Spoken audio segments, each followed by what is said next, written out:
We're heading over to our state house this Friday evening. That's where lawmakers are taking up a bill aimed at protecting teachers in the classroom from violent fights or disruptions.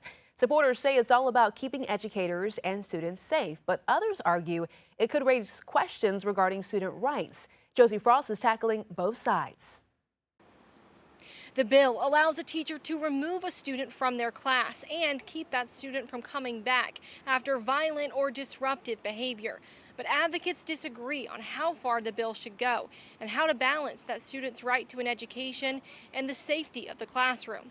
We need to stop asking those teachers to also be martyrs. Patrick Kelly is with the Palmetto State Teachers Association. He says teachers see situations like this all too often, where a student in class might get physical or be disruptive, and they don't get a say in what happens next. That student might be returned back to class within the same day. We receive calls throughout the school year from teachers that as a result of student behavior have experienced a torn ACL, concussions, bite marks, scratches, in one case even a miscarriage. Under the bill, if a violent or disruptive student is dismissed from class by a teacher, that student would not be allowed to return to class that same day without that teacher's permission. The bill also says a teacher can react with reasonable physical force to protect themselves if a student gets violent, and that student can be permanently dismissed from class. But some say that students with a disability could get targeted for behaviors that are sometimes out of their control. Lawmakers are considering an amendment that would clarify that everyone would still have to follow federal disability laws. That would mean if a teacher wanted to remove a student with a disability,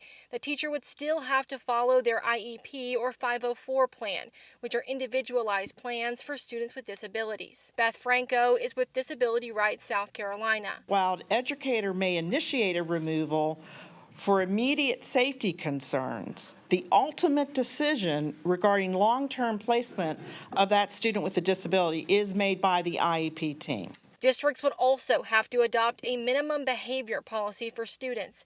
And if a teacher submits a referral for a student for their behavior, that referral can't be destroyed or altered by administrators later on. We've heard from teachers across the state that are beyond exacerbated because they've submitted these referrals and then they get deleted and no action is taken.